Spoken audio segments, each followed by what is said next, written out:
And this is Radio 4. The German Chancellor Helmut Kohl is standing for re-election next year for the 5th time. David Sells presents a profile of the dominant figure in German politics since the early 1980s. Bismarck in a cardigan.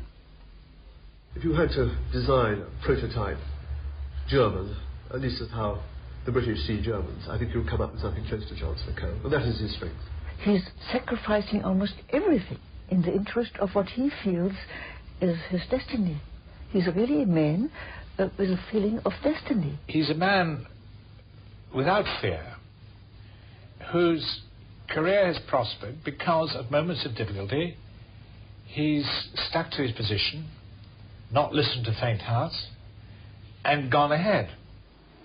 Chancellor Kohl lives with history on his doorstep.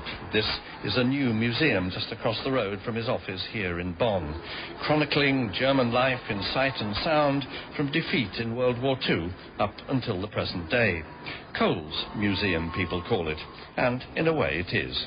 Chancellor Kohl, in his first government declaration in October 1982, proposed the idea of a collection on history since 1945 to show the history of our state, and ever since he has been one of the promoters of this museum. Petra Rezgan of the museum staff. Kohl it was as Chancellor who first promoted the idea, who later found the money and then saw the museum opened a couple of years ago. What's more, this museum of history spans almost precisely Helmut Kohl's own life in politics. And there's one exhibit that speaks louder than words about the Chancellor's way of working. It is a cardigan, size extra, extra large, draped over a lumpy wooden seat. The cardigan that Kohl wore at a crucial negotiation with the Soviet leader Mikhail Gorbachev in the Caucasus back in the summer of 1990. Their talk was about German reunification. Two world leaders making history. Kohl in a woolly. The cardigan stands for another approach to politics, namely an approach on a more human level. It's not the statesman in an official surrounding, but they're meeting in a more... You see the wooden seats, it looks a bit like a picnic, which obviously is wasn't, but on a more familiar level. This is how Kohl likes his politics, man to man, and with Gorbachev it worked brilliantly. The Soviet leader could have stymied reunification, but he decided to trust the German, and as a result the great event took place bloodlessly and with Soviet assent. Kohl today is delighted to be symbolized by his cardigan. It's his style, no nonsense, down to earth, unpompous. It's how he wants us to see him, and indeed today's Germany, garbed in a cardigan, not a uniform. Otto von Bismarck, the first great unifier of modern Germany, was known as the Iron Chancellor. Kohl portrays himself as the cardigan man, which doesn't mean that he's a softie, as the saga of reunification showed.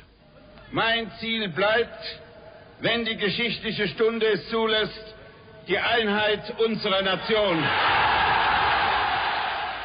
Helmut Kohl back in those days of triumph.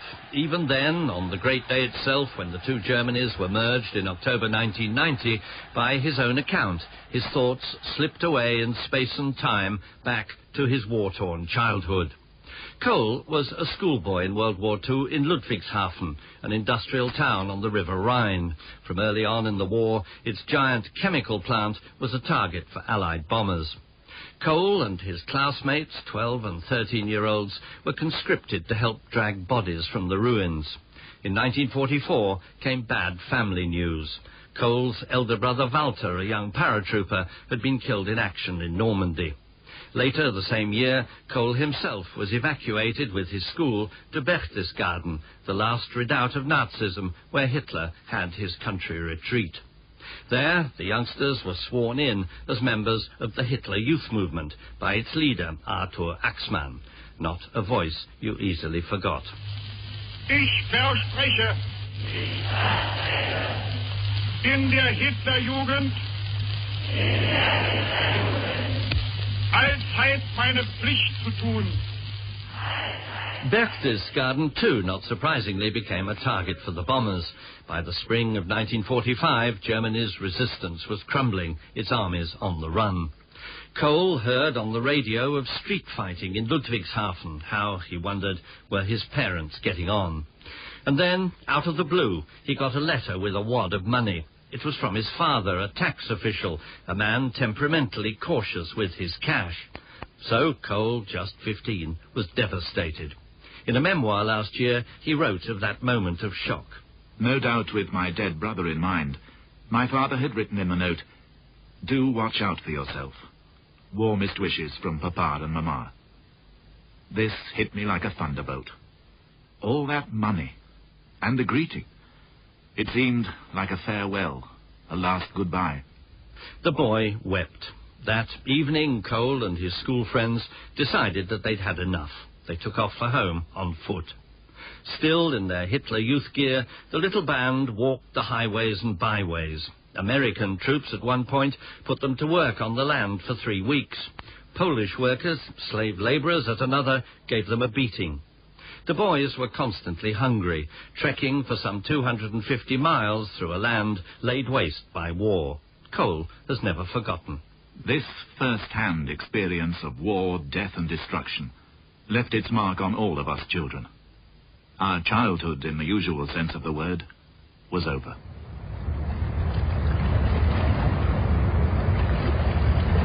Kohl's odyssey ended up here on the banks of the Rhine, across the river from Ludwigshafen. He was just 20 minutes' walk away from home. Before him, he saw a mini Dresden, a town flattened by air raids. The schoolboy in his tattered Hitler Youth uniform crossed the bridge, but French occupation troops sent him back. Kohl had no papers. It took the 15-year-old 2 days to cross the bridge to find that his parents had survived amid the devastation. An earlier, and for Kohl, very personal reunification. A local German historian, Dr. Stefan Merz, recalls that those French occupation troops wanted there to be no doubt in German minds as to who was boss. The French wanted to show their supremacy. Any Ludwigshafen person passing a French flag has to bow down and to take down his hat. And if you have to step into the road if a French officer comes along on the pavement. For centuries, the Rhineland-Pfalz's proximity to France had meant upheaval for the Germans here and wars galore. Now the French were back, and not for the first time this century. In April 1930, when Helmut Kohl was born, Ludwigshafen was still in French hands, and feeling then strongly anti-French. Yet, Dr. Merz told me, Kohl and his generation felt very differently. Trying to come to terms with the horrors of Hitler, their youthful reaction was to seek solace in a dream of Europe and reconciliation with the old enemy and neighbour, France. Because of the Nazi period, they wanted to feel reintegrated into the civilized world. And so the European idea was one way of achieving this. Kohl, for example, was here. He was a kid. He was a youngster. I mean, wasn't he growing up in an atmosphere of some hostility to the French? But he was part of that younger generation who saw a chance to come back to Europe via France. In 1950, he was part of that movement of enthusiastic crowds of youth in the early 1950s going to the Franco-German border and uprooting the border post to Europe sans frontières. One of Kohl's oldest friends told me that the future Chancellor had been politically attuned even as a stripling barely out of school. For Helmut Kohl was, I would say, 3 points very important. First, a good relation to France. The second one was the Jewish-Christian relation. There was a Christian-Jewish association, and Kohl was very engaged in that. And the third one was, and that was astonishing for us, a good relation to Poland. And nobody at that time, I talk about the end of 40s, beginning of 50s, to talk about Poland was not usual at that time in our age, in our groups. Heinz Schwarz on the young Kohl. Schwarz has known him since the latter was 17, as both friend and acolyte. 17 was the age when Kohl signed up with the youth division of the Christian Democratic Union, the party he rules and leads today. His early fascination with France, Poland, and the need post-Holocaust for Germans to come to terms with the Jews all blossomed one way or another in later years, and not always happily. But for Schwarz, Kohl stood out from the very beginning. At first he was very tall, he was a pipe smoker, what was very unusual at that time. And he was very clear in the position. He said, what can we do to become power in politics in this young years? Was Kohl already good with power as a young man? That was, I think, the first feeling that there's a man who knows what he likes to do. And, what is just as important, how he would like to do it. Helmut Kohl, from the word go, climbed the ladder of political power with extraordinary dedication. He fashioned a network of friends, built on it constantly, giving and demanding loyalty. He's everyone's friend, but when there's a situation where someone's loyalty has to be proved, and it's found wanting, then he's as hard as nails. When Klaus Hoffmann says hard as nails, we should take note. Hoffmann knows his man. He's another local boy and has written a biography of the Chancellor. Concealed within the velvet glove of Helmut Kohl's friendship, there is a touch of the Bismarck's, an iron hand. Kohl has been famously underestimated. The big lad from Ludwigshafen may have stood out to his friends, but everybody else got him wrong, even as he climbed and climbed. At 29, he was elected a CDU, Christian Democrat, MP in the Rhineland-Pfalz State Parliament. At 39, he was already State Premier, Minister-President, and at 46, challenging the incumbent Social Democratic Chancellor, Helmut Schmidt, for Germany's top job. Sir Charles Pole, later to be a Downing Street advisor to Mrs. Thatcher, was a diplomat in Germany in the mid-70s.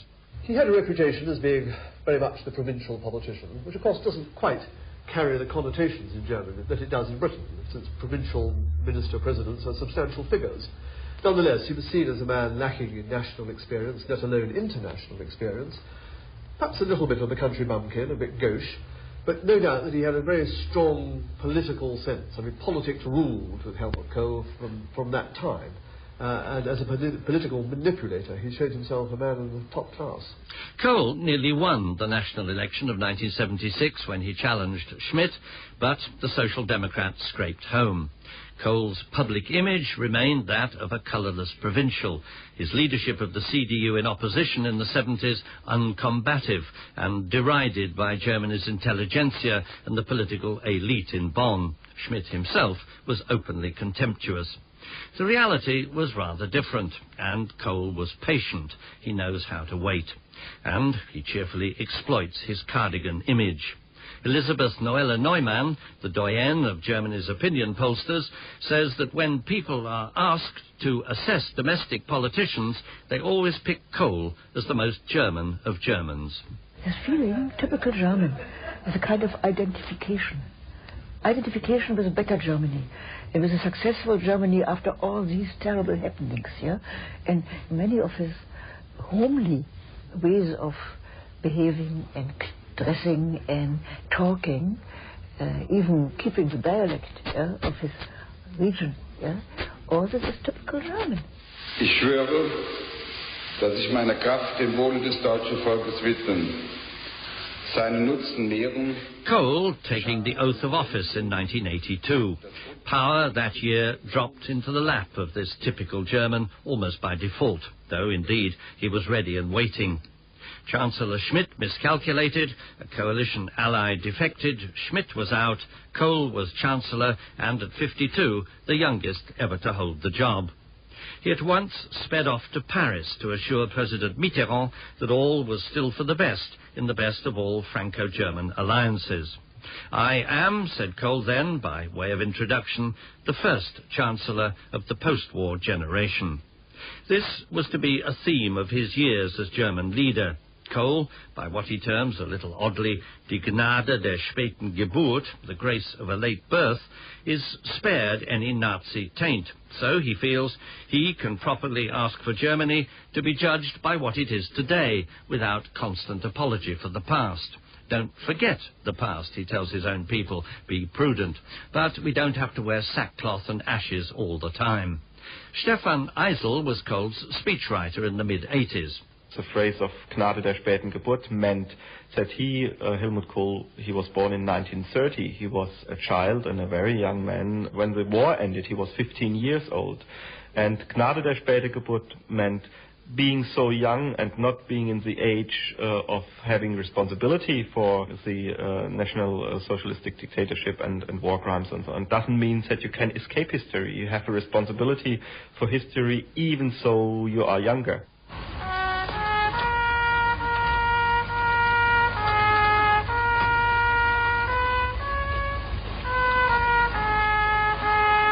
It is a tricky road to hoe, as Kohl was reminded in 1985 when he took President Reagan to a German military cemetery at Bitburg.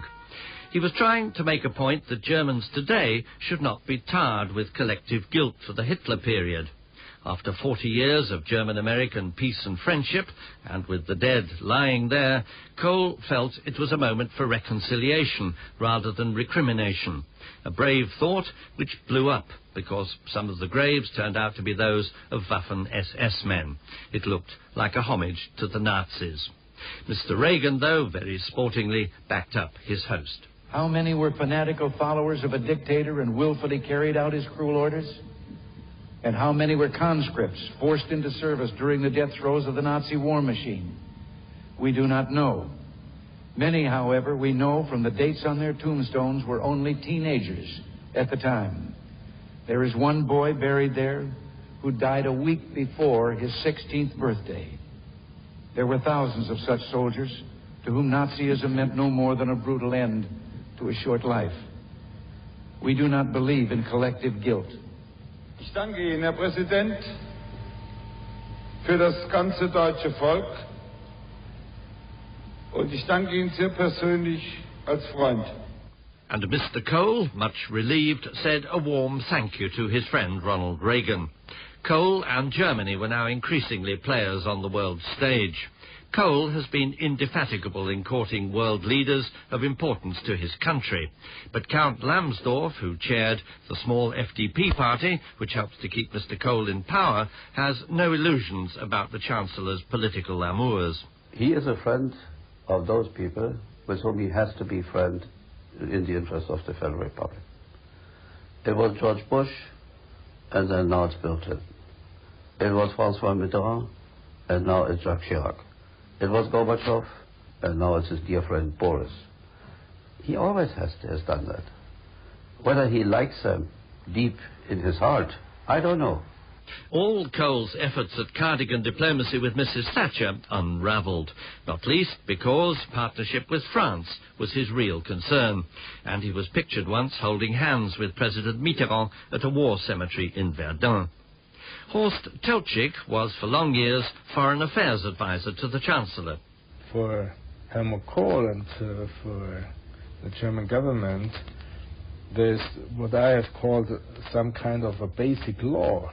At first, we must find an understanding with France. The first step was to Paris, not to London. And this was not always easy to be accepted by Margaret Thatcher. She knew she ought to get on with him. After all, these two conservative governments should have been the linchpin of Europe together. But there, because the Franco-German relationship was there as a rival, and so much of Germany's thinking was directed towards France, that was the priority. But however well they got on, it was never actually going to crack that Franco-German relationship. The Chancellor did not give up. He did his homespun best to get the British Prime Minister to trust him, coaxing her onto his home ground of Ludwigshafen in 1989. Charles Pohl was with her. He took her to his favourite pub, and we had lunch there. A lunch of which the main dish, if I remember rightly, was pig stomach, which didn't go down terribly well with Mrs. Thatcher. She did chase it round the plate before and try to hide it under her knife and fork. And afterwards we went to the great cathedral in Speyer, and in the crypt there are buried the early Holy Roman Emperors. And while Mrs. Thatcher was viewing these earlier manifestations of united Europe, Chancellor Kohl took me aside behind one of the pillars of the crypt and said, "Look, now she's seen me in my part of Germany, surely she will understand that I'm not German, I'm European. You've got to convince her of that. So I said, well, I'll do my best, Chancellor. And after that visit, we went back to the airport, climbed aboard our little plane, and Mrs. Thatcher threw herself back in her seat, kicked off her shoes, and said, "My God, that man is so German." And at that moment I thought, well, it's not really worth my while trying to pursue the mission which Chancellor Kohl has given me. I'll never convince her any more than he can. Mrs. Thatcher was not too keen either on competition from Kohl for the ear of Mikhail Gorbachev. But the work Kohl put in with the Soviet leader after his rise to power in 1985 was to pay off splendidly when it came to German reunification 5 years later. Gorbachev, unlike Thatcher, proved responsive to Kohl's Cardigan approach, to his talk of history and of the upheavals of their respective wartime childhoods. German unity, of course, was not seriously discussed. It was just a pipe dream, until the fall of the Berlin Wall on November the 9th, 1989. That event changed the world. Kohl was in Warsaw trying to mend fences with the Poles when he got the news. Krzysztof Skubiszewski, Polish foreign minister at the time, watched his reaction. I wouldn't say that there was especially a change of the expression of his face, but you saw the liveliness. It was tricky for Kohl, given the sensitivities of history. He had to remain po-faced. But the wall, that sinister symbol of division, was no more. Communist Germany was on skids, its days numbered. But, of course, not everyone was clapping. There were too many ghosts. For some Poles, playing host to Helmut Kohl that day, the possibility of a reunited Germany was a spectre, not a dream.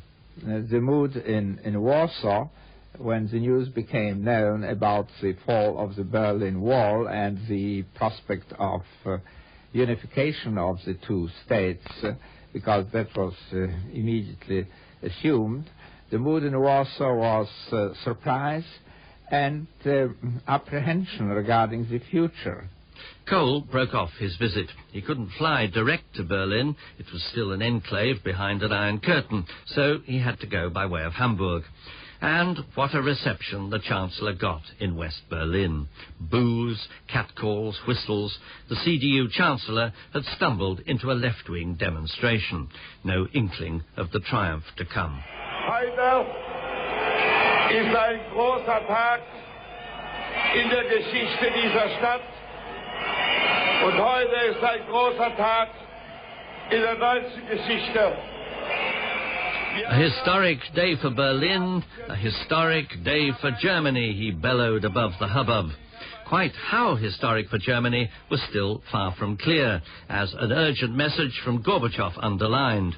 While Kohl was speaking, Horst Teltschik was called from his side. I was asked to come to a telephone, and there was a Soviet ambassador, Krasinski, telling me I should give the Chancellor the message by Gorbachev, saying Helmut Kohl should try hard to keep everything under control, because the Soviet government was afraid that there would happen unification just by the people, because at that time Gorbachev was not interested in unification at all. Flughandel heißt jetzt, das ganze Gewicht der weltpolitischen, der europäischen und der deutschen Entwicklung zu sehen. Kohl got the message. With those international pressures in mind, he tried to calm the crowds. The fear, shared by everybody, was that a single gunshot could bring disaster, forcing East Germany's rulers to move or the Soviets to intervene. The year that followed, between the crumbling of the Berlin Wall and formal reunification, was Helmut Kohl's year, the one that has earned him a place in history. What was extraordinary was the way he suddenly decided to ignore world opinion and go for a very German goal. Out of the blue, later that same month, in November 89, and by now back in Bonn, Kohl sprang a 10-point plan for German unity onto a bemused world. It was his own initiative. He'd consulted nobody, neither Bush, nor Gorbachev, nor Mitterrand, not even Count Lambsdorff, his own coalition partner. I approached him this very morning when we had the budget debate in Parliament, and I had learned that he was going to put forward a program on finally what these 10 points. And I said, I'm the leader of the FDP, of your coalition partner. I would like to know what you're going to do. And so he told me, well, from time to time I have to be the leader of my party. Full stop. Kohl admits himself that when he presented his unity plan to Germany's parliament, the Bundestag, he still was thinking of reunification being 4 or 5 years away. Even that prospect set the alarm bells ringing in London, Paris and Moscow. All Germany's allies had paid lip service to reunification. The last thing the Europeans wanted was for it to happen. And, what's more, for the first time post-war, here was a German chancellor, bluff old Helmut, acting as though he was beholden to nobody, doing his own thing. Douglas Hurd was Mrs. Thatcher's foreign secretary at the time. It had a dismaying effect. He decided to put on the accelerator. In retrospect, I think he was entirely right. There was a window there. He must have known that Gorbachev, President Mitterrand, Margaret Thatcher were all in their different ways quite keen to slow things down at least, if not to stop them. Was all the dismay immediately that here was Helmut Kohl in the driving seat and yeah, pushing ahead, taking no notice of anybody, bulldozer, that kind of thing. There were some people, cartoonists in our own press and so on, who went into what one could call the jackboot mode. Cartoons of Helmut Kohl, the spiked helmet and the jackboots, marching across Europe. More, of course, sophisticated was the view which I think Margaret Thatcher held, that the Germans were the strongest economic power in Europe, and that if they were united, unless this was done very carefully over quite a long time, they would begin to use that economic power, not the jackboots, but the economic power to assert themselves in the East and assert themselves in the West of Europe, which, in a way, which would be harmful to us. That Mrs. Thatcher was having kittens came as no surprise to Kohl and his advisers. That François Mitterrand, Helmut's old pal, should react similarly did worry Bonn. Mitterrand went off to East Germany without even consulting Kohl. But amid the paranoia, there was one genuine concern shared by all, the Americans included, as Horst Teltschik well remembers. How would developments in the two Germanys affect Gorbachev's position at home? Sure, it was understandable, because President Bush's first reaction was similar. It's a big surprise what's going on, but what does that mean to Gorbachev? Can he survive or not? This was our concern as well. But nevertheless, we said, well, it's going on. The question is how to shape such a development and not how to stop such a development. Meine sehr verehrten Damen und Herren, meine lieben jungen Freunde, liebe Landsleute. Whatever the doubts of world leaders, it was the burgeoning reality on the ground that convinced Kohl. This ecstatic welcome given to him by the East Germans of Dresden was his personal moment of truth. The Chancellor spoke to the vast crowd unashamedly of the fatherland, a patriotic term usually avoided by post-war German leaders given Hitler's abuse of the word. Kohl was unafraid. Ich wünsche Ihnen und uns allen ein friedvolles Weihnachtsfest, ein glückliches Jahr 1990. Gott segne unser deutsches Vaterland.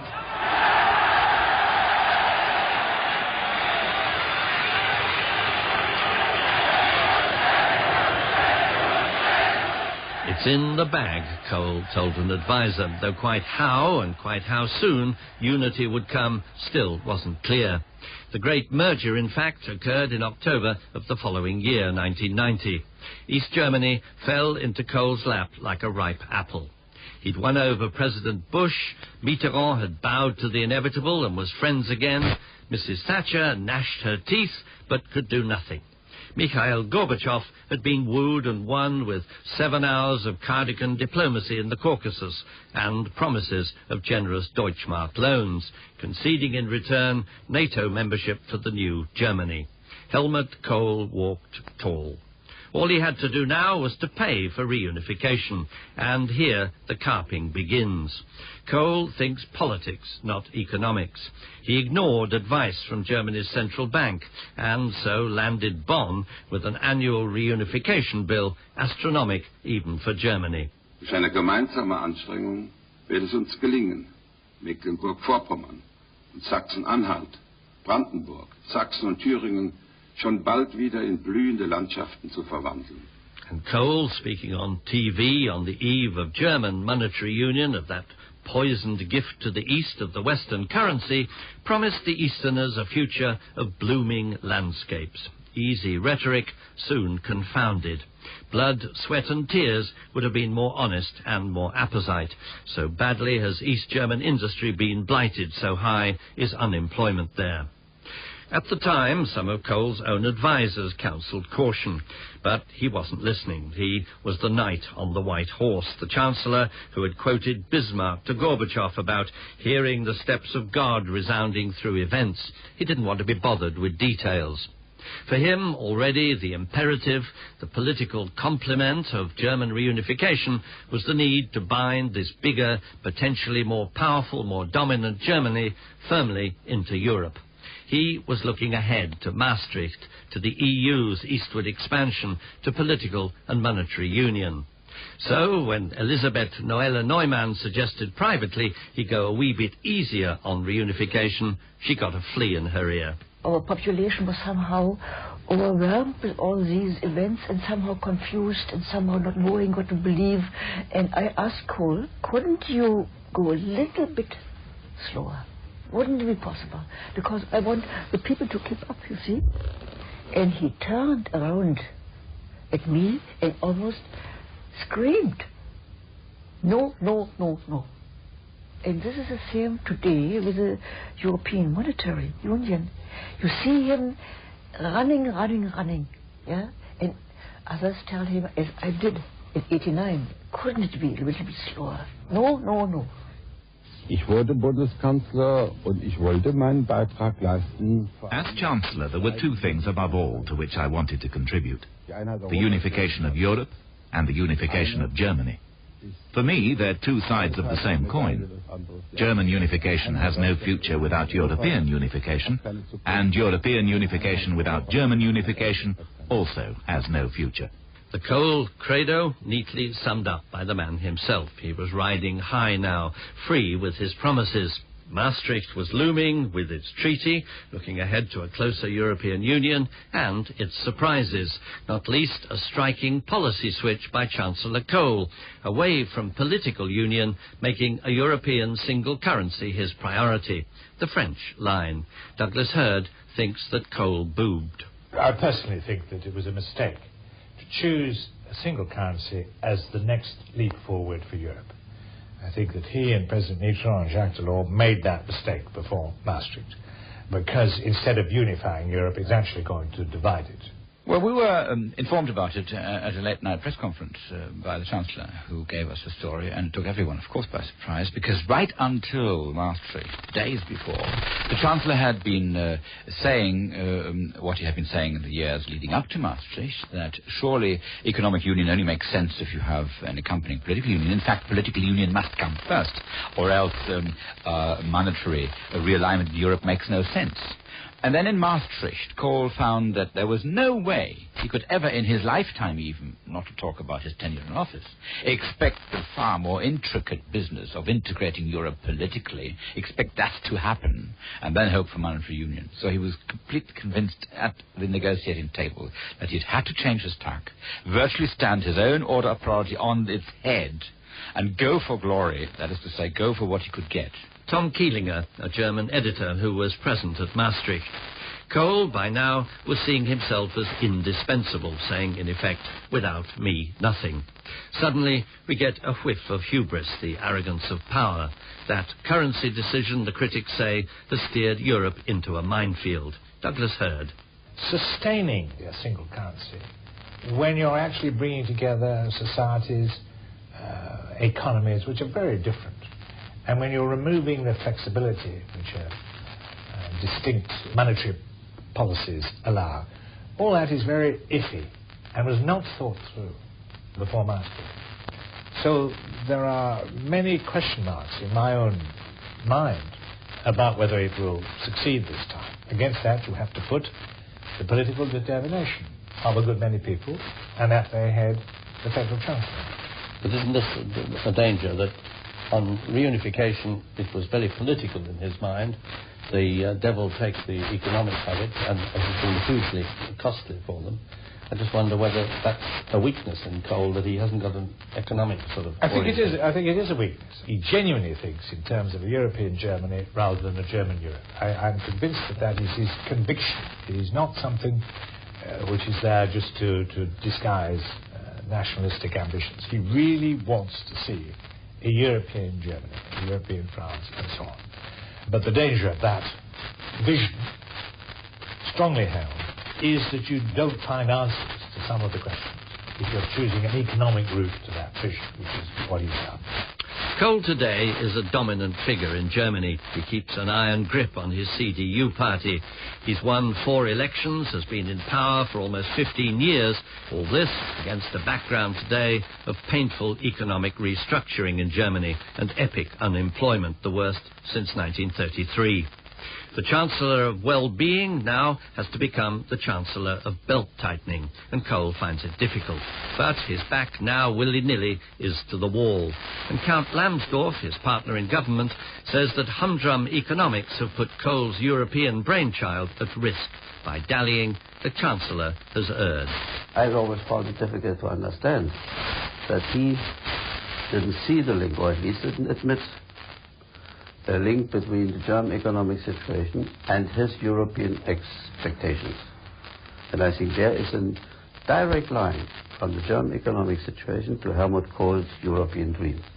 So, if I've understood you right, what you're saying is that the present Chancellor risks destroying or having his dream undermined by failing, or having failed and still failing to tackle this biting problem. Well, I wouldn't say still failing. I think now we are tackling it. He is tackling it, but too late. Political leaders, statesmen even, rarely know when their time is up. President Mitterrand and Spain's Felipe González both stayed too long. Mrs. Thatcher had to be dumped. Is Helmut Kohl to be the European exception? Horst Teltschik muses about his beloved Chancellor, and people talking frankly to him anymore. People in those positions, being so strong, have difficulties to accept that there will be a good successor as well. People believe, well, is there anybody else besides me who can handle things as well as I can?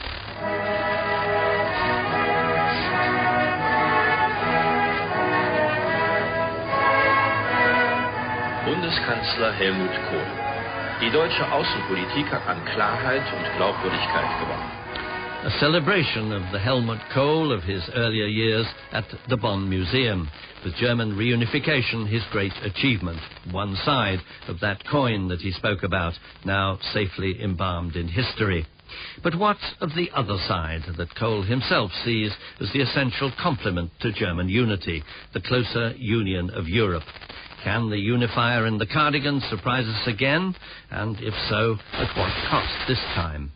The museum, now I come to think of it, has kept at the end of its display a room marked Europe, a room that is empty and waiting. Bismarck in a Cardigan was presented by David Sells. The producer was Chris Balby.